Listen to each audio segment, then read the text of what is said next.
A very pleasant good evening to you as we welcome you inside the Tower Grill on the campus of Arizona Christian University for the Storm Report, season number 3, episode number 25.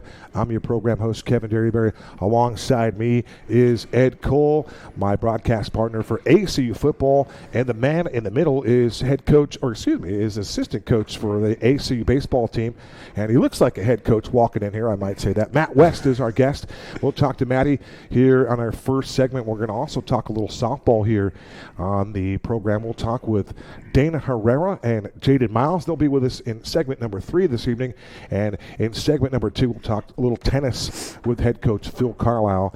And we will begin the Storm Report with this man to my left. This is Matt West, a one-time big leaguer. How about going back a couple years, Matt, pick number 80, second round by the Detroit Tigers. Do you remember that moment when it happened, and how did it change your life, or did it? So, yeah, that was a long time ago. It was the Rangers, Texas Rangers in 2007. When I was in high school, it was just it became evident that it was an extreme possibility that was going to happen, I would say, in my senior year. Mm-hmm. It was just, it was honestly a dream come true. Just something, you work towards, but you never know it's going to be a reality until it is. And then, it literally was a dream come true. So we got a lot of things to cover, but I'm just going to start. That was the easy one here. And another question I find is somewhat interesting, and that is very simple. Is it easier? What's the most difficult part of getting to the big leagues? Is it getting there or staying there? Literally both. Just getting drafted alone. I forget what the actual percentage of kids that play that get there, but then it's like in small. The pond or whatever just consistently gets smaller and smaller. But one of the things about just being good at any sport, specifically, especially baseball, is like just consistency. And there's a lot of guys that do a lot of good things. It's just how consistent can you do that on a day-to-day basis, especially with how long the season is. So consistency and just making sure your body, mind is in a good spot to repeat every single day. So. And, Coach, could you see the talent level being raised once you got to that major league level compared to college and obviously the high school level with the college to pros? I'm sure the level was like, was it a big difference in the amount of talent there and the level of it? So it's I didn't see college. I went straight out of high school. So but in, like, for instance, I remember my first at bat in rookie ball. I saw this big old lanky guy. I was a hitter before I became a pitcher, and a pitcher is what I made it as. Mm-hmm. But I was hitting, and the very first pitch I saw was a 99-mile-an-hour fastball on the outside corner. And the next one was a 99-mile-an-hour fastball at my head. And I just remember looking in the dugout, and I was like, what am I supposed to do here? I had no idea. So, like, the thing is like, people, there's so much raw ability throughout each level. It's just that kind of spray, for instance, on the example I gave, doesn't necessarily always happen, or happens in a lot less, like, as you get up. And then obviously, more pitches go along with that, extreme fastball. And it's just the like honed skill that goes along with, like, the raw talent kind of like just equals out. Like, if you get drafted on just a raw ability guy, which for instance, like a lot of Latin players do, and then they hone their skill, and that skill kind of creeps into that raw ability. And then as you go, those are the guys that just, you end up getting in or playing against consistently. So, yeah, there's definitely, the defense, more plays are made. It's just, just all around, it does. You notice it. You definitely notice it, for sure. We're speaking with baseball assistant coach, the pitching coach, Matt West, on our program. And, Coach, before I get to ACU's success this season and your impact on the program, I'm curious what your take would be on the current situation in Major League Baseball and really throughout baseball as it relates to arm injuries and how you might have dealt with that in your career. And it seems like maybe at the NAIA level that we're avoiding some of those injuries. Maybe we're not, but obviously in the big leagues, everything is going to be we're going to see it on the bulletin board each and every day. Mm-hmm. Your take on the arm injuries and where do you think this begins, and is there a way to help slow down this epidemic of arm injuries and Tommy John surgeries? Yeah, so it's funny you say that. Like a couple of days ago, I remember bringing this up. I was driving to practice or a game or something, but I was listening to a podcast with Dr. Meister, who's the guy that does all the surgeries for the Rangers. I mean, he does it for a lot of people. He's out of Dallas. He did mine in 2012, or no, excuse me, 2012.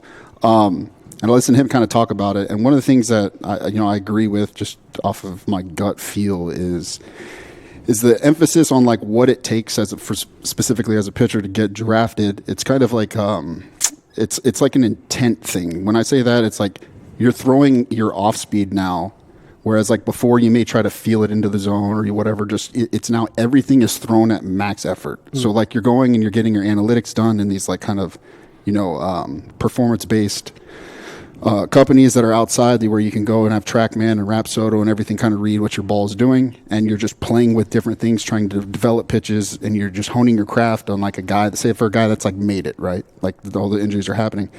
You're still doing that, but now you're torquing your arm and you're just at max effort or closest to max effort as you can, whereas I think that intensity level has now kind of creeped up. So, I mean, there's an old saying, it's like you only have so many bullets, right? There's a pitcher, and there's two types of pitchers. There's pitchers who've had Tommy John, and there's pitchers that are going to get Tommy John. Yes. But one thing that Meister said is like, guys, you get Tommy John surgery and used to get like 5-6 years out of that, which, if you get it kind of later in your career or midway in your career, it kind of lasts you throughout. But now guys are getting multiples. And another thing that was brought up was at throwing those pitches with max effort, one of the things like obviously sticky, pine tar, all that kind of stuff got kind of, a bad rap. But one of the things that allowed you to do was not grip the ball with so much finger pressure. And now you're throwing those pitches with at max effort with max grip strength. To try to gain spin velocity, right? Yeah, and just rotation and everything. So now it's just putting so much torque on that ligament like consistently, and I mean, that along with the faster reps with the pitch clock, I mean, I don't think it's like one specific thing. I think it's a combination of a lot of things that are happening, and I think you just kind of got the way to solve it is just literally whatever ideas you may have that may contribute to the injury, maybe take one of those things away from it, and then just slowly kind of just start, piece by piece, trying to figure out what, statistically eliminates the amount of injuries. So I wonder at some point if more Major League Baseball teams follow the foreign way and foreign approach. A lot of Japanese pitchers, we'll say, they seem to be durable. They're like Stretch Armstrong. I mean, they just seem their throwing programs are constant. You talk about repetition; they're always doing the same things. I know Yamamoto for the Dodgers, a new pitcher, same routine every 6 days. He's not really an every 5-day pitcher. It's something he's going to have to adjust if he wants to pitch in the big leagues and have success. But it's a combination of everything. I agree with you 100%. It's quite amazing what's happening. Yeah, about the Japanese. So I played in Japan in 2017. I was actually with Oryx. So the Blue Wave. No, the Buffaloes. Trying my best. Yeah, so Yamamoto, the pitcher, whatever that just signed the Dodgers, he had just gotten signed. And I remember he was like 92, 93 when I was there. And then there was the left fielder, I'm drawing a blank on his name, or I'll butcher. Matsui? Yeah, for the Red Sox, he was there as well. But one thing about the pitchers in Japan is like they throw a lot. But one of the things that they do at a young age and just is repetition, but they don't do it at max effort. They may throw like a crazy amount of a bullpen, but they're probably at 50%. It's more of like this Zen body control type mindset in the pen. Now, when it comes to them getting injuries, I mean, you look at Darvish, he's had Tommy John. Ohtani, he's had Tommy John. So it's like I mean, realistically, it's just a matter of time. It's who hasn't had it now, right? Yeah, for sure. I don't know of anybody that's had it 3 times, but we know there's a ton of guys that have had it twice at least. A ton of guys, even Verlander, who's probably one of the oldest guys that have it at this second time, and he's just now getting back. Yeah, and just look at a guy like Steven Strasburg. He could have had a much longer career, but the injuries really derailed him. And when he was in Washington, coach, he would have been a phenomenal pitcher had the injuries not really hit him. What's crazy about him is I actually got to witness him pitch his like small stint through the minors, and I swear he could like reach out and touch you. Like it just felt like he was so long, like on the mound, that he was just so close to you. Yeah, and he's just 60 feet 6 inches, like everybody else, right? Yeah. And it's like he's 6 feet away from you. Yeah.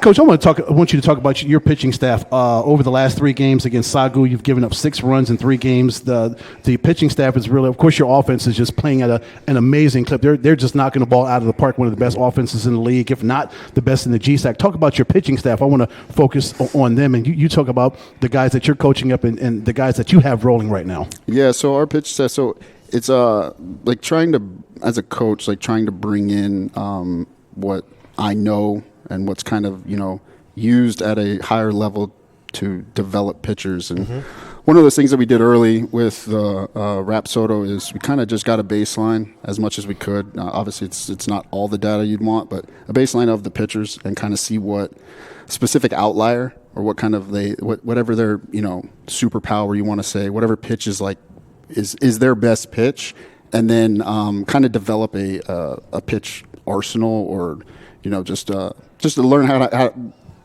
pitch arsenal is the best way to explain it, but how to actually use them, and give a lot of credit to the kids, or the young men I should say, because you can only lead a horse to water, you know what I mean? So it's like them buying in and kind of like trusting it and going with it. It's been extremely fun, especially as a first year of me coaching.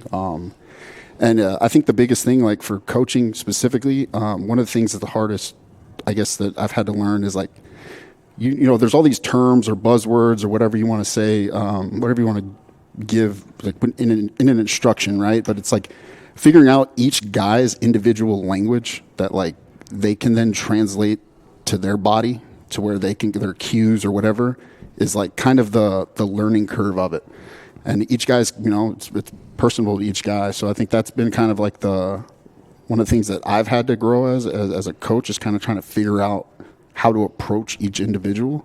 But give a lot of credit to them. I know I looked like, I think it was as of April 6th or something, we were like out of all NAIA D1, D2, D3, we were like 11th in the country in strikeouts. And then same thing, we were like number 4 in Ks to walks. And, we play at a ballpark that's very favorable. There's a lot of wind, so the home run numbers, that's just inevitable. But yeah, we throw the ball, so give a lot of credit to those guys. Coach, they didn't tell you that the GSAC was a hitters league before you signed on? Yeah, well, I've played a lot of games here in Arizona. Spring trainings. I don't know how many. It's always been a concrete jungle. Ground's hard. Balls get through, but then when you throw in the element of the California League where the wind's blowing out, it ain't fun to pitch. But I'm glad this is your first year, because last year at Glendale it was a challenge. It was definitely tough. But this club has responded to all the coaching. You, Coach McGill, Coach McDonald, and ERA under 5. Teams won 13 out of 15 baseball games.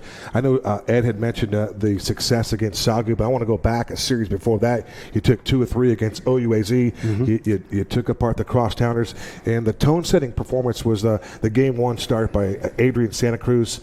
7 innings pitched. I think he pitched. In fact, it was a scoreless. In fact, it was a shutout. It was a 4-0 win for ACU. But 7 punchies in that game. I thought he was outstanding. Again, setting the tone on that first game. It was just it really gave your team a boost going into a GSAC series. Oh, for sure. Especially the first win of the series is extremely important. I forget what the actual number is, but I remember when we'd have doubleheaders in pro ball or whatever. We'd always talk about like the percentages of you winning both of those games. You know what I mean? So like if you could for sure get Friday and then at worst or split the next day, then yeah, you win the series. So getting that first win's huge. The guys, we got to play in the stadium in the Royals Rangers place. Just kind of like. It's all right. It was nostalgic to me because that was my home for like 8 years. But it was pitching there, you get a little boost of adrenaline, and the guys, they did a great job, just kind of not using the adrenaline to their advantage and kind of just coming out there and throwing it. So, Coach, talk about Eli Elliott. What makes him special on the mound? Oh, Eli. He's just an animal.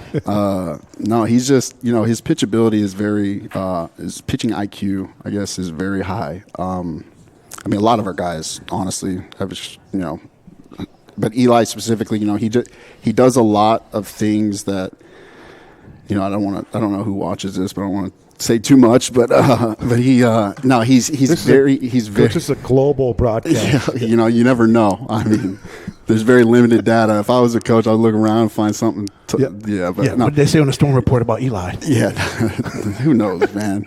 No, but so Eli, he's consistent, but he has deception. So he has like a lower release point, and it creates different variables as it gets into the hitting zone. And he's just, I mean, he comes out and competes. He throws strikes. His stuff is nasty. So I mean, he goes about his business as a professional, and that's kind of a credit to all the coaches before him. And he's bought into kind of some things that I've approached him with, and he's I joke around, I just try to get him throwing just a tick harder, and he has a chance at the next level. So yeah, I mean there's quite a few guys that honestly they just slight 2-3 miles an hour boost, and they just based on the numbers that you don't normally see, the analytical numbers, teams would give them a sniff. So it's exciting just to see the growth of each guy, honestly. But it's a tribute to Joe Mack and the staff and to really the student athletes on how they put themselves in this position to have success this year, and they've got unfinished business. That's where we sit right now, but the GSAC tournament getting close. But you look at a guy like Eli Elliott. I've been around this program for a long time, and I've always thought that, like you say, just a tick more. And my son was throwing around 85, 86. He couldn't quite get the 90, and that was a difference for him. I'm going to another level or not. But for Eli, he's so deceptive. And one thing I was looking for you to say was the feel for the game. He's got incredible feel for the game. I was curious if you agree with that. And because he's deceptive and he comes at an unorthodox delivery and he's got so much feel for his pitches, he can get people out. And wherever you get people out, you got a chance at the next level. For sure. And I think too, like, a lot of the guys that may be in that velo range that kind of like, everyone thinks miles per hour, right? But if you look in the big leagues now, I mean, there's still a few teams, and at least I would say at least one guy on each team, but some teams are more than that, where guys aren't that, that 95 or whatever, but they do something analytically to where it could be release point, their carry, their run, their sink, whatever it may be. And that's one thing that, especially with the guys that we have, and credit to the recruiting, but they have that one of two of those things. It's just not at that like super flamboyant, like, we call sexy number, but they do the under the radar or the hidden metrics that are very well. And it's just, getting them that 1 or 2 extra ticks on the velo would generally enhance that as well. So, there's a lot of potential growth for the guys that we have, so it's exciting. Coach, is there a thin line between the skills that these young men have and the suggestions or things that you see that they can do to elevate those skills that they have, and how you're able to talk to them and implement some changes that you think that would help them elevate their game, like Eli, for instance? Like giving you a specific or just in general. So I mean, like if there's something you see from Eli, you're like, man, that's good. But like you said, if you do this A, B, or C, you can raise it to another level. Yeah. So Eli specifically, like with his low release point, and he's still not getting. So you call it like the front leg block, like at the release of a pitcher, coming out of your drive, out of your hinge when your hips start to rotate, and you get over that front leg, then knees kind of extends, right? Well, Eli. His issue now, or it's not even an issue, he's athletic enough to be effective with suboptimal mechanics. But if he just gets over that front knee and gets one that's going to create further extension, which would create more deception and better angles going into the zone, that's something that we're currently working on. And he did it his last outing. It's just now how much he can repeat it. And then once you get comfortable with the mechanical change, that's when you kind of see it start to take off, or you kind of have that like light bulb moment. But one thing that like Eli, for instance, like in being a guy or any of our pitchers, that's one thing that's kind of like this balancing act in coaching, I feel, is because especially in like a win now environment, like it's not really a developmental stage. You're trying to win. So it's a very like kind of I'm gonna call it like an eggshell type thing where you're trying to make a mechanical change that's not going to affect your performance, right? Because you're trying to win. So, and that's one thing that's once again, give credit to the young men is that they're able to kind of take the practice days and work on something, and then once you're between the lines, it's just like let it eat. We're not going to think about stuff and minimizing the things that would potentially get in your head and affect your performance. So they're doing well. They're doing very well with it. Coach, want to talk about a couple of lefties. First, Trey Tarver. You used the word nasty for one of our pitchers here just a moment ago, I think on Eli Elliott. But from the left side, Trey Tarver, he comes from another funky type delivery. And I'm curious, I see his record is 0-5. That certainly doesn't indicate anything. His numbers are off the charts outside of that one loss record. But as a team, Coach, 468 strikeouts and 365 and 2/3 innings pitched. You guys have swing and miss from 1 to 15 on that staff. Yeah, and so Tarver specifically, he's another guy. He gets unbelievable extension. So his release point is extremely out there, and it's low. So he has that kind of upward trajectory when he's kind of up in the zone, and to generate those swing and misses. And just the win loss thing, it is what it is. But Tarver, he's in a. It's incredible just trying to do this stuff. I mean, I've joked and I've said to him, it's like next time you come throw a bullpen, I want you to go run 10 to 20 polls and then come throw the bullpen, because that's basically what it's like playing an entire game and then trying to come in and pitch, let alone you're talking foul pole to foul pole. I'm just saying get your legs tired, because that's when you just played 9-inning game and now you're expected to come in and pitch. Like, I mean, that's a tough thing to balance. Yeah, very tough. But no, he's gifted. He's got the tools to be successful for sure. And he's got some more time here too, so that's a great thing for his development. Yep. That's pitching coach Matt West. Our guest of the club is rocking and rolling. We mentioned 13 out of 15. They're 27-16, 12-9 in conference play. And I think you get Ben Yu coming up next, who's slated to toe the rubber for you in that one as we wrap up here. So as of now, I think it's Tarver. He's gonna get a little start in, and all right, and then we'll rock and roll. We talked about the karma of coming on this program, and hopefully for all of our dudes, they continue to play well. And I know the team, we had Joe Mack on last week, and you guys continue to play a winning brand of baseball. Congratulations to you, Coach. It's a pleasure having you here, and good to meet you here on this program tonight. Yeah, thanks for having me. Thank you, Coach. Yeah. That's Matt West. We're going to talk a little tennis. Phil Carlisle joins the main stage coming up next. Don't go away.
We welcome you back inside the Tower Grill on the campus of ACU. I'm Kevin Derryberry alongside Ed Cole. And a special thank you to Matt West, who joined us on our first segment, talking a little baseball. Coach, you a baseball fan, Coach Carlisle? I am, actually. Yeah. Baseball was my first sport. Long before I started playing tennis, baseball was the sport. That is Phil Carlisle. He's the men's and women's tennis coach here on campus. And, Coach, let's get right to it. GSAC play, you're right in the middle of it. But I want to go back to HIU, 7-0. Yeah. You guys, you brought it, and you've now created some momentum for you as you head into GSAC play. Yeah, that was a good one. We lost, I want to say 6-1 last year at HIU. So this year, being able to get the sweep was big time. The girls have played really, really well. Obviously some tough ones with Westcliff and Menlo, but they've had some really good results. HIU is one of the better matches that we've played this year, especially in conference. We started a little slow, but singles was pretty dominant, which was great. And then the ladies capitalized against Jessup too. You had 2 more matches in there against Westcliff and Menlo, as mentioned, but here it is, Jessup again. More GSAC play, and you rise to the occasion. Yeah. Jessup was a bit of an adventure. We actually had to start that match with singles because we had a flight back that day that had gotten the time messed up. So, so we started with singles, which is a little bit different. But fortunately, the girls took care of business, and we were able to, for the most part, make the flight back. But it was they played really well, even with that kind of an odd start, which it does change it when you start with singles. But they did a good job. Speaking of baseball, the curveball, the tennis program got dealt the curveball, Ed. And they dealt with it.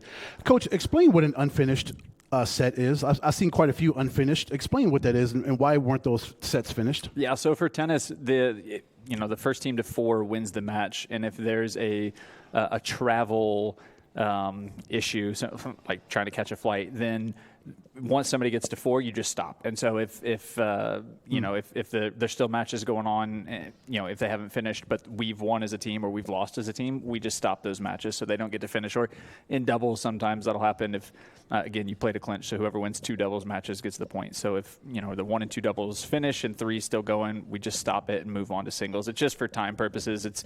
We would rather play out the matches every time, but when you talk about flights or 6 or 7 hour drives, sometimes you just got to do it for the time purposes. So so it's just when we stop the match before it's finished. And I just think that shows the mental toughness of these young men and young ladies that, despite the conditions, we got to catch a flight, we got to get out of here, that they can still go out and control themselves and take care of business. Yeah, I was trying not to make too much of a scene with it, but we knew we were going to be pushed for time. A few of us didn't quite make the flight back, so we knew that was going to be it. We had some weather issues and things like that, so we knew it was going to be a bit of an issue. So I was trying to, keep it calm, like, don't worry, it's all fine, it's all good.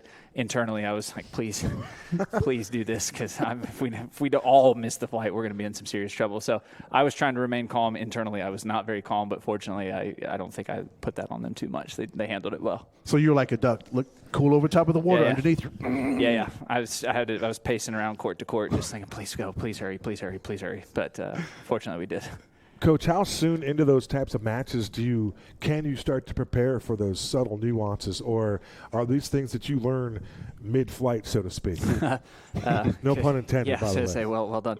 I mean, you can kind of prepare for it. You can get the team, the girls, the guys as well, because the guys were under a time crunch as well, and so you can kind of help them kind of understand the situation and just don't mess around, right? Whether it's a team that you feel like you're better than, sometimes you can come out a little bit asleep and not as hyper focused as you need to be, but just really emphasizing, like, you got to take care of business quick here. This is a big deal, if we don't make it. So it is a kind of a weird balance, because you're trying to emphasize how important it is to go in seriously and play hard from the beginning, as opposed to maybe just, I don't know, taking it too easy the first few games, but also not wanting to put so much pressure on them that they kind of start to feel a little bit tight. Right. You want to keep that as ensconced as long as you can, if you will, right? Yeah.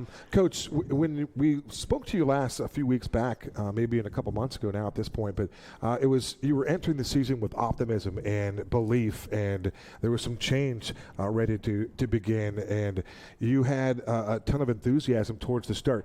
Now we're at this point here, over 500. How have you gotten to this point, and what have you learned about your team in this short amount of time? Yeah, it's been a good year. I mean, competitively, we've done well. We're top 3 in the GSAC and all that. It's been hard with both teams. We've lost some really close matches, some kind of heartbreaking matches, which has been a little bit tough to kind of deal with. But it's just something. It's kind of part of it. I think this is the first year, especially on the women's side, since I've been here, that we really had higher expectations. So dealing with that kind of pressure and playing some better teams than we maybe have played in the past is different. And it's just something that we've done a good job with. We just haven't gotten over the hump against some of those teams. So it's been a good year. It's maybe not as good as I would have hoped for, but that's not on them. It's just we played really well against some good teams. We just didn't quite come out on top. So both teams have done a great job. Like I said, top 3 in the GSAC, which is a big deal. But as far as some of the results, some of those losses, 2-4, 3-4, whatever it might be, it's been a little bit tough. But that's just kind of part of this process of trying to build into better than where we've been over the last couple of years. And so this is kind of the step one, and hopefully in the tournament we can maybe correct some of those losses. And the goals are still in place, though, right? You still have the chance to go in and do well in the GSAC tournament. Correct. Yeah. I mean, if sitting on the women's side at number 3, we lost very close with Menlo. 4-3 came down to the last match, and then we lost very close to Westcliff, who's going to move probably into the top 10 this week. So, we played very competitively with those teams. So we know that the goals are still there. Guys are kind of in the same boat. We know Westcliff's going to be a really good team, but our score with Menlo may have said 4-0, but we were up in some third sets and the matches that were still going, and we lost some tight matches even to get to 4. So we know that getting to the championship match is still very possible. That's still the goal, and then we'll see what happens. But everything's still on the table for us. The teams, I know they're motivated, they're ready. A lot of those losses have kind of been on the road, which has been tough. So being able to play somewhat close to home over in Surprise will definitely help. And the score doesn't always indicate how close a match was or it wasn't, right? So those are closely contested matches. They just happen, the ball bounced the other way in this case. Yeah, I mean, the overall scores may say 4-0, but the guys score with Menlo, it was 4-0, but the 3 matches that didn't finish, we were leading all 3, right? So it could have easily been 4-3, so it was really close. And then even a set score with the way that college tennis works, when you get to deuce or 40-40, whatever you want to call it, the next point wins. It's a sudden death point as opposed to the pros, which is advantage in and out and whatever it is. It's just sudden death. So you could get, lose a set 6-0, but 5 of the games went to deuce, and if you had won those 5 points, it's 5-1 you. So it can be very misleading, with some of the scores. Good question, Ed. Yeah. Good question, Kev. Coach, over the next week as you get ready for the GSAC Championships, are you going to focus more on the physical part of getting ready for the championships or the mental part of knowing, okay, we're hosting this thing, now we're in the second season, this thing is really for real as we're fighting for a championship? The physical part, I think, is probably going to be our biggest advantage. It's looking next week, we're looking at low 90s, 93, 94 degrees, which, for us is pretty similar to what we've had last week and what we'll have this week, whereas some of the California teams are still dealing with 50s and 60s. So being physically prepared for those conditions, I think, will be to our advantage. There's a mental component, too, because it's win or go home, right? So there is a mental component. There's an extra layer of tension and pressure, I think, that everybody's going to feel. But once you get into the match, that kind of goes away. It's just the early part of the match is being able to kind of work through those nerves. But I think for us, the physical advantage or the physical component is going to be more important, just because I think that's where we can really have an advantage. During the course of a match, how much are you able to talk to your players when they're out there? Can you talk to them, or is it pretty much like hands off? When they're out there, they're out there. No, we can talk to them between points. We can talk to them as much as we want to, as long as we don't slow down the pace of play. So basically, between a point, you have about 25 seconds. So we can go, if I see something in that point, I can say something to a player in 10 or 15 seconds, and then when they're changing sides, they get a 90-second break. So we can be pretty involved. It's the tournament's nice because the men and women will play separately, whereas a regular match, they're playing together. So we'll have 12 courts going, and even though there's 3 coaches, it's still hard to cover everybody. But with only 6 courts going, each of us can kind of take 2 courts and really know what's going on in the match. So we can be pretty involved, and that's the tournament format's really nice with the matches being separated like that. And over the course of this season, you figured out, I'm sure, times when it's time for you to say something, and then there's times you just let your young men and your young ladies figure it out for themselves. Yeah, there's definitely times where we know we can help, we can kind of get involved, but there's a lot of times where you're just going to put more pressure, you're going to stress them out a little bit too much, and so you got to kind of step back and just let them do what they do. But some of it's dependent on the player too. There's some players that we know that they're seeing things kind of similarly to how we see them, so we don't maybe need to say as much to them, and others that are still kind of learning the whole thing, especially the younger players. So we've kind of learned over the course of the year, who do we need to talk to more, who do we just kind of let do their own thing. And so that'll definitely be part of the strategy for us as we get into the tournament. Coach, we were talking about metrics with Matt West, and metrics in baseball are like the thing, right? Mm-hmm. How about in the realm of tennis? Are you able to use metrics, and how do they work towards your benefit here with ACU? Yeah, we don't maybe talk about metrics a ton. Okay. I'm a numbers guy. I like analytics and all that kind of stuff. So my favorite stats are, again, the college tennis is the way it's set up is if you get to deuce, it's sudden death, right? So that's a maximum of 7 points in a game. And so the one thing that I'll focus on with our players is the person that wins the first point of the game wins that game 57% of the time. If you win the first 2 points, it's 71%. If you win the first 3 points, it's 87%. So kind of focusing on the emphasis of getting the first point, getting that second point, that kind of thing. So that's the one that we'll talk about. Get the first point of every game is kind of the idea. First point, and then after that, the next point, right? First point, next point. So those are kind of the only ones that we focus on. There's in pro tennis and the big time college tennis, analytics are a huge thing, right? They're tracking every number that they can. But for us, we don't really have that ability, and so it's not quite as important. Not yet. So not quite as important for us to focus too much on that, but we do talk about like high percentage plays and all that pretty frequently. Okay. Coach, when it comes to singles and doubles and who's going to face who in these matches, how does that get figured out? Yeah, that's a good question. We, fortunately, with the GSAC teams, we typically will see them about 3 times a year. So we see them at the fall at our ITA regional tournament. Then we'll see them in the regular season. So by the time we get into the tournament, we kind of know who's who. We know each person on the team. Stylistically, we know what they do and how they play. And so, we have a variety of different players on our teams. And so, for the most part, we can kind of think through who's going to match up with who, especially in doubles. We can kind of tailor our combinations to hopefully give us a better chance. In singles, sometimes it just is what it is. Your best player is your best player, and so on and so forth. But by the time you get into the third, match of third time seeing them, in the course of the year, everybody kind of knows everybody. So it really becomes kind of a battle of the mind because you know exactly what you're going to get. And so, doubles is really the only thing that we can really not manipulate, but change around and try to give ourselves a chance at that doubles point. Singles, sometimes you just got to roll with what you got. You have to turn in a lineup, and whoever shows up on the other side is whoever shows up. But over the course of the year, we can kind of figure out who Menlo's going to play or who Westcliffe's going to play and kind of set our lineup like that. Coach, if you would, elaborate a little bit on Jonas Wand and the emotion that he brings. We had him on last week, and we talked with him, and he mentioned that he was an emotional type player. What does he bring to your team? Yeah, it's funny because if you met him or if you knew him kind of away from tennis, he's very quiet, very mild-mannered. You wouldn't he wouldn't strike you as an emotional guy, but when he gets onto the tennis court, he says that he's just a completely different person, which I wouldn't say that, but he is very intense. He's very high energy. He's kind of the engine that makes the team go, to be totally honest. So coaching him is really a blast. I think for me, sometimes it's trying not to let him get too low or too high, right? Like you're trying not to let him get super frustrated and feel like he's the worst player in the world, which he's obviously not. And then sometimes you got to kind of bring him down a little bit where it's, he's getting a little too confident, maybe going for shots that aren't really in his repertoire, which doesn't happen very often. But sometimes he's running so high energy that he's going to gas himself out.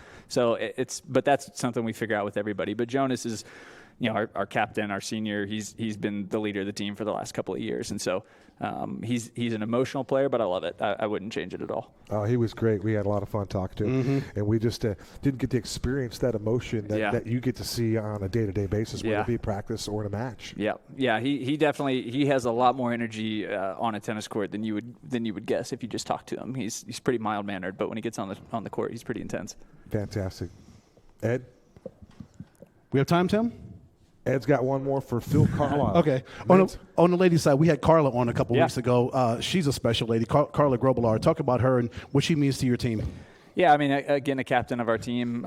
She's kind of the I don't know if you call her the Energizer Bunny, but she's Well, Carla's never dull. She's never quiet. She's never gonna, not make you laugh. She's never gonna not bring some energy. So she's been great. She's improved tons from her freshman year to now, especially with her doubles game. She's been kind of one of our core doubles players this year. So she's been great. She's definitely similar to Jonah. She's a high energy player. She's very intense.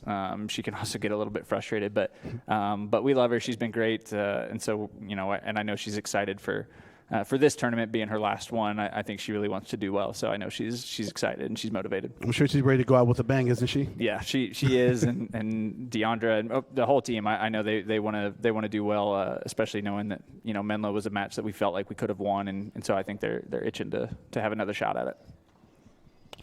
Mr. Abel's having a nice campaign too at 11-2. He's having a great year. Yes, he is. Coach, before we let you go, ACU men's and women's tennis program will have success in the GSAC tournament if what happens?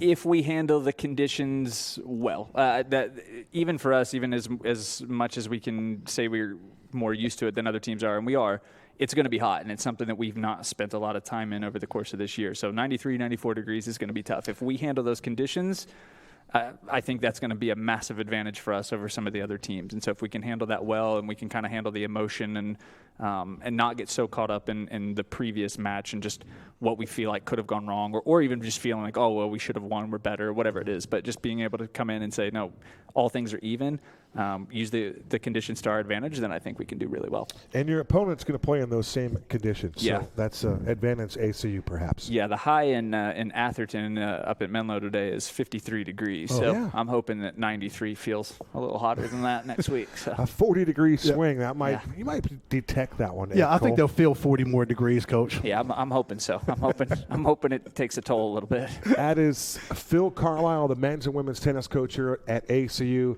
Once again, the trajectory for men's and women's tennis going upwards, and we look forward to them having success in that tournament coming up shortly in Surprise, Arizona. They're going to battle the elements. We're going to talk a little softball. We're going to take it to the softball diamond. We're going to talk with Dana Herrera and Jaden Miles.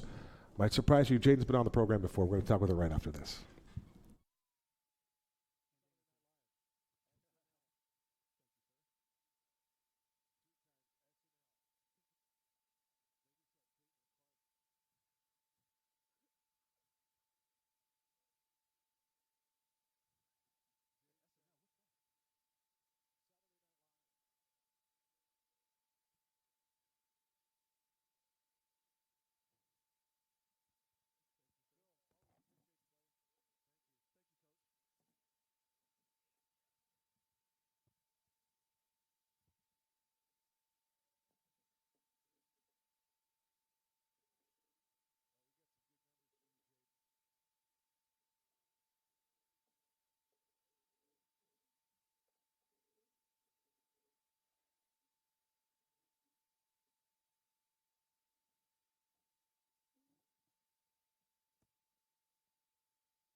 We welcome you back inside the Tower Grill on the campus of ACU. I'm Kevin Derryberry alongside Ed Cole. We're going to talk a little softball, and we're going to talk with Jada Miles. She is to my left, and Dana Herrera to Jaden's left. How are you, ladies? Congratulations on your success thus far, and we welcome you back. Thank you. We're doing good. Jaden, it seems like it was just yesterday you were here, right? I know. You guys missed me. Was it literally just yesterday, or is it? Feels like Basically, yesterday. Yeah. A couple of interesting numbers here. On this is tax day. I don't know if you got your taxes taken care of yet. Tim, have you got your taxes handled? I don't know if you've taken care of that stuff, but I'll have to get an extension for the 5th year in a row. So Okay. we'll just worry about that. But so I'm a little behind in that category. But I would like to say today's also Jackie Robinson today in Major League Baseball. Everyone's going to wear 42 tonight. But for Jaden Miles, I want to bring up these numbers here. Jaden has played in 42 games. She started all 42. You're hitting a cool 399. You've increased your batting average by like 30 points since we talked to you last. That's good. I've been trying my best. Are you seeing the ball really well right now? I'm doing okay. I think I'm just kind of still working through some things, and I'm slowly getting through it. So hopefully this upcoming weekend, we're going to be putting in a lot of work this week coming up. So to get ready for these upcoming games. So hopefully There's we'll two all be doing girls. good. Oh, I didn't mean to catch you up there. There's There you two go. girls that are hitting better than 399, and that is one of them is Miranda Hippolito at 425. And Kevin, I would tell you that who's number 4 in the batting average? It's this young lady right here, Dana. She's Herrera. 351. And she's also pitched 100 innings as well. Yeah. I didn't know that. That's a lot. That's a lot. That's a lot of innings, Dana. How do you feel, Dana? How's your body feel at this point of the year? Getting through it. Yeah? Yeah. Any aches or just you're good? A little bit. Okay. Yeah, but I just have to push through. So Before Ed takes over the show, I saw all the ladies when I drove in this evening. Everybody was kind of sectioned off, and everybody is like in a circle. Tell us what's going on, Jaden. So usually on Mondays, it's kind of our mental rep Mondays. We Okay. focus more on the spiritual, mental, physical aspect of the game. So today in particular, we did like some conditioning, played some fun dodgeball games. Dana absolutely destroyed me. But at the end, we did like some mental reps. So like he'll like split us up into random groups for at least today. And then we kind of just talk about how we're doing on a scale of 1 to 10 spiritually, understanding our identity in God. We did how we're feeling physically and how we're doing mentally. And everybody did something like that in their respective group, or Yeah. okay. So we all have the same questions, and we all go over it in each And individual you two group. are in the same group, I guess, right? Yeah. no. That was the, oh no, you Not for the mental rep, Oh. but during dodgeball, we were playing each other. I see. I was going Yeah. to say, so the dodgeball is what kind of, all the other things that you said were probably way more important, but it was the dodgeball. It was the losing that's the to one that Dana caught me. is what- Yes. it was we got interesting. each other out. We got It each was other good. out. It was fun. It was mutual. So Dana, those kind of exercises and those kind of little fun things that you do as a team, especially this late in the season, what does that do for you from a mental standpoint for your entire team, knowing that there's obviously you're getting ready, you're coming close to the end of the season, playoffs and everything, all that's ahead, but the fact that you can take time out and just have some fun and just let your mind be clear for a few hours. Yeah, I think all of us are like, we're best friends. Like, we love hanging out with each other. We love playing with each other, softball or not softball. So just being able to play those other games is like really fun with the girls. And then trust has been a big word for us this season, and so it just helps us to trust each other and to build those like out of softball relationships so that we can understand each other better on the field. So I think that's really important. We were talking about OUAZ a couple weeks back, and and it just didn't go the way we wanted it to go. Let's be honest. We Unfortunately. can't sugarcoat it. It just didn't go the way we wanted it to go at all. But that's okay. We turned the page, and quickly you guys got back in the winning column by beating up on Menlo. And you did that twice, but you won 2 games in your last 6. What do we got to do to get things turned around? Honestly, I think our games versus Ottawa were a lot different than this past weekend. We did lose against Jessup Saturday, but I think they were better losses than Ottawa. More competitive, right? Yeah, exactly. I think this past week was a really good week for us as a team. I think we got a lot done mechanically, a lot of stuff mentally, kind of through our bodies. We're ready to compete now, so I think we'll be okay. Sometimes you just got to flush out the bad streak, right? Exactly. Dana, Yeah. what was your take on the challenges that you have right now? Like with Ottawa or just like Just as a team? you're kind of picking up where Jaden left off on that same question. Yeah, I just think that was a fluke, to be honest. Like we just like it happened. Were you overconfident, maybe? Could you have been overconfident in that series? I don't think we were overconfident. I think we were just not hitting on all cylinders. Okay. And so I think after this past week of practice, like we kind of all locked back in and we were like, okay, like we got to focus on each individual thing, and kind of got nitpicky with like hitting because we did not hit. Like we scored 2 runs in I don't know how many innings against them. So being able to like get back into nitpicking our hitting and focusing on the little things to score runs. Obviously, that's how you win. So I just think that was something that we all worked on last week, and it helped this weekend. And then I think going into next weekend, continuing to do that this week, it'll help us again. And that's the great thing about a season. You got to flush it away real quick, Dana, right? Because you've got a game coming up, like on Friday. You've got Hope. You got to go out to Fullerton. You got a doubleheader against them. Then the next day you got to come back to Costa Mesa, play Vanguard. You got number 12 and number 22. So there's no time for you to say, "Oh, woe is me. Wow. If we'd have done this and that, we'd have beat Ottawa, or we'd have beaten Jessup. If we'd have done this and that." But still, you play who's on your schedule, right? Yeah. You just kind of gotta. We have a lot of games, so just flushing it and coming back and locking back in and being able to focus up again is really important. And Jaden, the strength of schedule, number 8, now you got Hope, number 12, then number 22, Vanguard. It's like there's no easy days the rest of the season, right? No, we got to continue to work hard, and I think coming back from Ottawa, it's really pushing us to this end of the season. I think sometimes we need to go through a little bit of trials, tribulations to get back on our feet, and I think that was a good opportunity for us to get better. When you look at the overall vibe as you end practice today, what's the vibe like as you walked away and you prepared for this visit with us? As you walk through the parking lot, you're like, I know what I'm doing. I'm going to go to the Storm Report. Dana, you have experience with this as well. But you guys kind of doing your own thing here, and the rest of the team, they're going to go on and do their business for the rest of the night, maybe do some homework or what. But what's the vibe here today after you kind of let it loose a little bit today?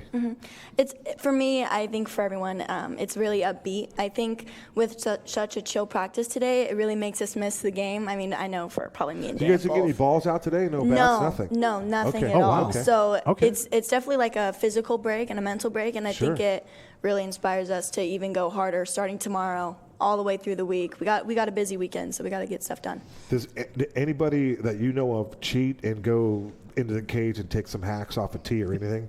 Or do people stay disciplined and take that mental break that you allude to? Yeah, everyone usually tries to stay pretty disciplined, especially on the Mondays. Now, not one person would sneak in a couple hacks.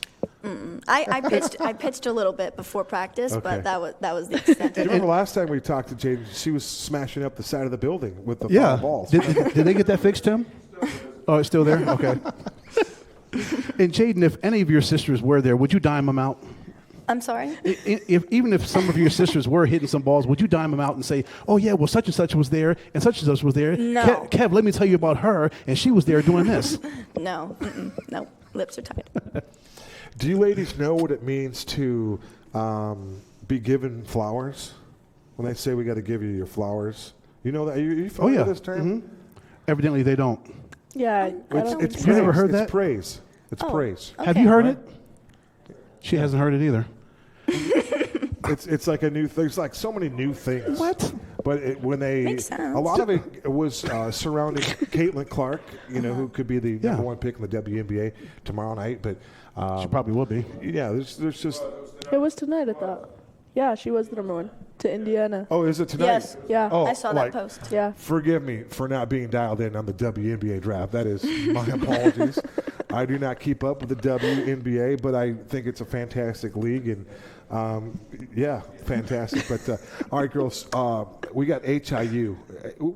Tim could probably tell us how to pronounce the ballpark they're playing. Baston Cherry Park. So you're going to Fullerton, California. Cherry Park. You get HIU. They're 12th in the country, and the ladies are due. What do you expect going against HIU coming up here this weekend?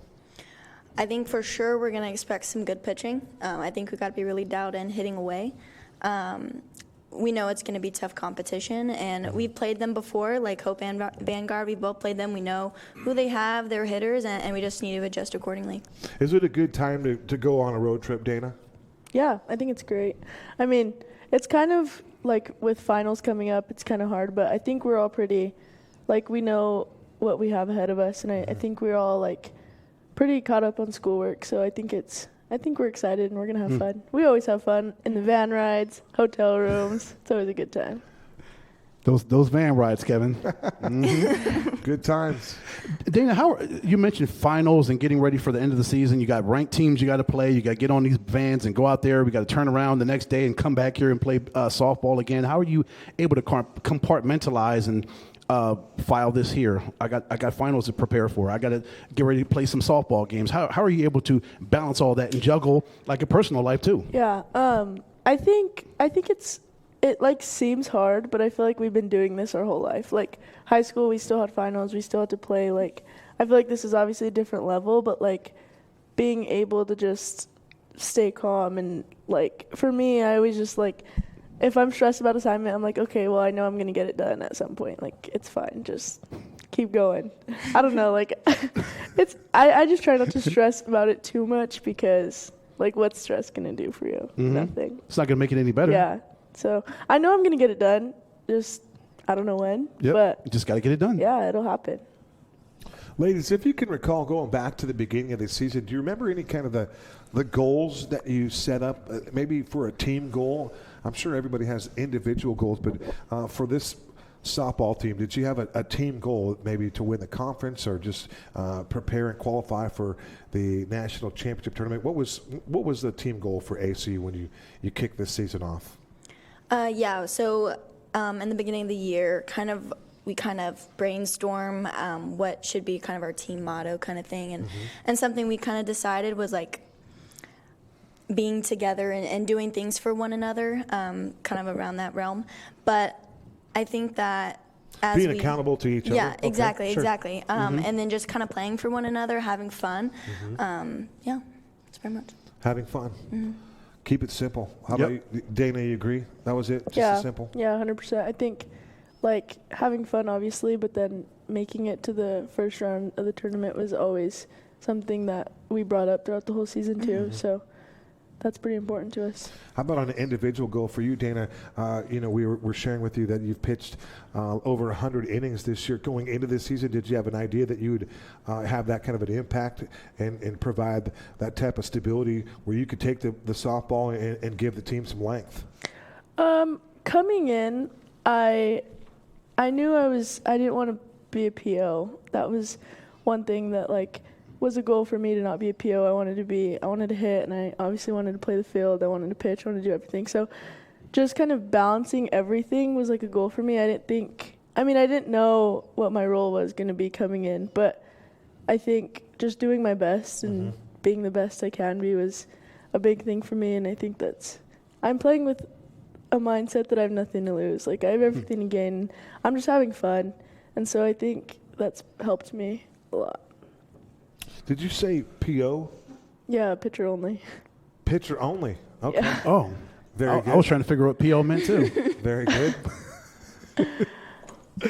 Jaden, with 8 games left in the season, are there any adjustments that you need to make right now at the plate or out as far as defensively, or are you pretty much set where you are right now? Or are there constant adjustments that you can make? Yeah, I think that for me personally, there's always going to be some constant adjustments that I need to make at the plate.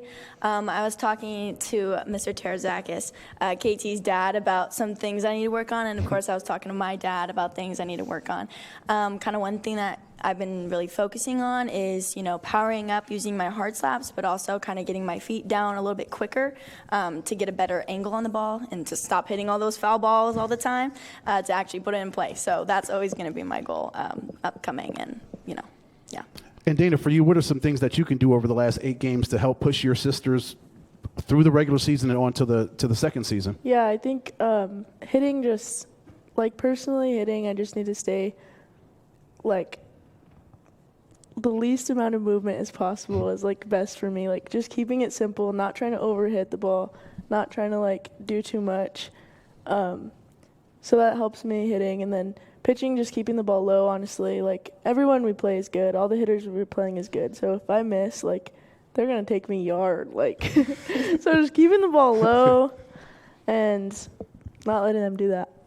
When you mean movement at the plate, is it like physical, like body movements, or movements with your wrists? I started the season with an open stance where I would, like, step close and then hit, and then now, like, I'm at a closed stance where, like, I just have a little step, and, like, it's been working a lot better. So just, like, keeping my swing simple is honestly the best for me. Dana Herrera talking hitting with Ed Cole right there from Volcano Vista High School. Dana Herrera. How about that? Volcano. I just wanted to use Volcano in the broadcast. That's a cool name for a high school. That's a pretty cool name. That's so a pretty cool high I'm going to school. go back to Jaden and her getting the advice from Pops and one of the her teammates, Pops. She's getting a lot of information, and she's hitting $3.99. I know I'm repeating myself here, but we're $3.99, and you're still it's crazy. Getting more information and feedback on how to improve your craft. That's really a testament to you.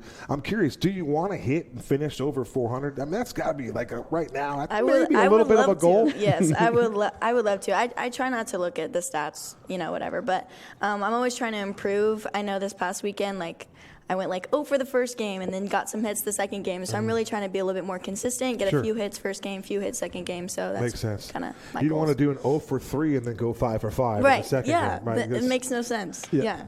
I mean, at the end, it's still 5 for 8, but still 0 and Of course, 3. but, yeah. I think it's impressive to hit $3.99 and do, especially with your style of hitting, right? And you're constantly making adjustments. That's got to make everybody on that your teammates pretty proud. We had Claire Beckley on a couple weeks ago, and she's a hoot. She's just a ton of fun. Yes. All you girls have been. In fact, all of our guests. This is our final show of the campaign, and all of the guests, all year long, coaches to student athletes, have been absolutely dynamite. And I really mean that. It's been a ton of fun, and so and for the guests that have been here multiple times, we keep working on what our gift is for being on the show, right? Right. And it's not going to be much if we ever come up with something. I don't even know what I'm talking about a gift. Oh, and Kev, it's other than if you're a head coach, you get your menswear provided to you. So yeah, we're working on that. But as impressive as $3.99 is, Kevin, 14 stolen bases for that young lady. yeah, she does it all. And She then plays great defense. Jaden, how are you? I want to ask both of you ladies. You've got 14 walks, and Dana, you've got 12. Just the patience at the plate to be able to take 4 balls and be able to walk like that in a situation where you've got an offense where you love to swing and you love to score a lot of runs. How are you able to be that patient and get 12 walks and then 14 walks for you, Jaden? I think just a big thing that we talk about is hitting your pitch. And so just knowing exactly what your pitch is and exactly what your game plan is to go up to hit. And then when they aren't throwing that, don't get discouraged. Just a walk is the same as a base hit. You're still getting on base. So, I mean, I just think I don't see nothing wrong with the walk. So Yeah. And Jaden, is that difficult knowing you've got to make a split-second decision? Oh, am I going to swing at that? Is that my pitch? No, that's not it. I'm going to hold off. Yeah, so for me personally, I really like those outside pitches. So I'm really trying to focus on if it's too outside, can I actually touch it or is it just right? But that's kind of been my thing. A walk's good. I love walks. Yeah. So I'm always down for a little walk to help the team succeed. It's that small ball, Kevin, right? Yeah, it works. Jaden, are you a first ball hitter or are you patient? Honestly, I've been kind of mixing it up lately. Once in a while, I'll hit the first pitch, and I'm like, oh my gosh, that was I actually put it in play. It was great. But then Did sometimes you have success on those? Yeah, sometimes I do actually. Yeah, see that there's great. something to that because maybe there's a lot of talk in the mindset that your best pitch of your entire AB will be that first pitch, and so if you take in any of that theory, you might subscribe to that concept. I had another really good question for these things. Oh yeah, here it is, my last one. Because we've got the signal from Mr. G. The wrap it up signal. This program is soon to be over. It's the show finale. It's the season finale. But I always ask, or I don't always ask, but I'll ask you ladies about an unsung hero or a player that who plays the music or who buys the food or whatever it is. We're not doing any of those questions this time because we've already used them up. We're done with that. Now my question is, when you look at this entire group of ladies here, you're all super nice and super kind. If we ever needed to let the other team know that we have a little nasty over here as well, don't make me show it to you. Who would be our girl that would be, at the top of the dugout saying, really? Yeah. Because we're not going for this. Yep. What do you want to do? Do we have anybody that has that type of, when called upon, necessary attitude? Not unsportsmanlike, but just who's going to be our nasty if we need it? Oh gosh, that's a good question. I think all of us are pretty ride or die for each other. We kind of protect one another, but some of the freshmen, Brena, I feel like she would go ham, and then Sav too. I feel like they're all great people, and they would just. Oh yeah, Savannah. Yes. Go ham. Going ham. Go ham. I can see Sav going ham. Going yes. ham. That's another term. Yep. So Moses, I don't know what going ham so means. we know ham, but they don't know flowers. Yeah. Yes. I Yeah. mean, I was surprised I knew Florida, but ham. What's going ham? You throwing haymakers? No, that's not. They're not. Going crazy. The ham's just going off. Yeah. He's Just going hamming off out. on somebody. Hamming out. Okay. Yeah. All right. I like it. Hey, what we like is the effort, the competitive fire that you ladies bring to the table, and that want to go out and have success for the name on the front of your jersey. And we're proud of that, ladies. So congratulations. And let's get it done. you. We've got HIU first, then Vanguard, Embry-Riddle. We know those folks. Yes. And then The it's senior day. GSAC play. So let's get it done. Good luck the Yes. rest of the way. Thank you, ladies. Okay. Thank you. Thank you. Special thank you to Phil Carlisle, our show guest in our segment number 2, and of course, Coach West joined the first segment. It's been a fantastic season all year long.